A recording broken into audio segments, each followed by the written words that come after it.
Hey y'all, come on in. We're making a chickpea and sweet potato curry. The wonderful thing about curries is you can throw whatever you want in there, but I'm gonna try to follow a recipe today that I've used for a long time. We're gonna start by adding our spices to cook into the oil. A couple cinnamon cloves. Whenever my mom put bay leaves in food when we were growing up, she would say, whoever got the bay leaf in their bowl, they were the lucky winner. So we'll see who wins with the bay leaf. Peppercorns, some coriander, a couple teaspoons of cumin, just use up the rest, turmeric, ginger. I don't have any fresh ginger today, so ginger powder it is.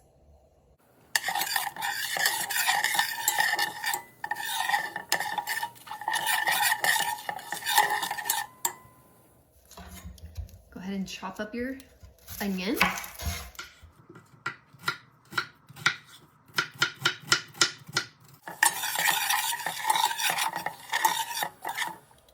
All right, we need a few garlic cloves.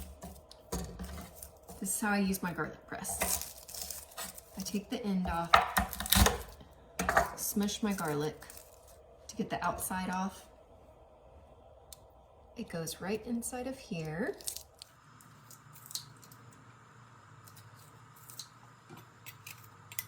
Now, time for the sweet potatoes. I generally don't take the skin off. I believe it's really good for you, but if there are some spots on there that are bad, I use my peeler and I'll take those pieces off. But overall, I don't take off my skins. We're gonna cube these.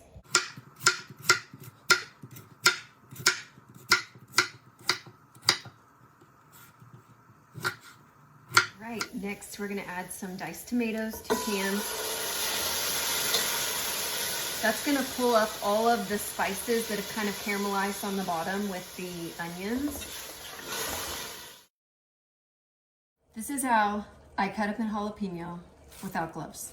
I just use one of my old plastic bags and cut around.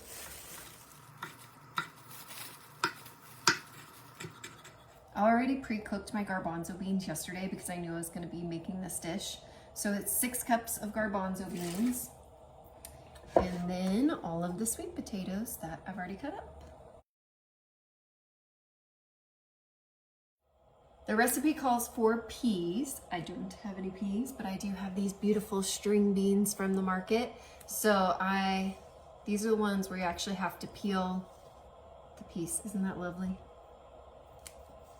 Whoop. Lovely.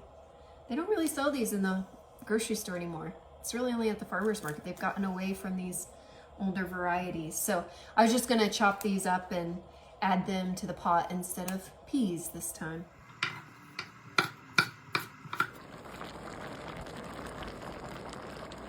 For the coconut milk, I always add it at the very end so that you get the most from its flavor. If you add it early on when it's cooking down the sweet potatoes and all the other things, you will not taste the coconut milk as much.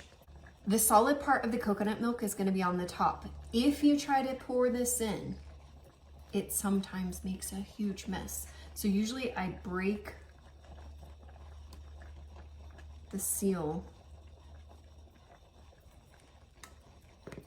There it goes. Time to taste test our curry. We're gonna add a sprinkle of cilantro. Make sure I get a sweet potato, garbanzo bean, cilantro.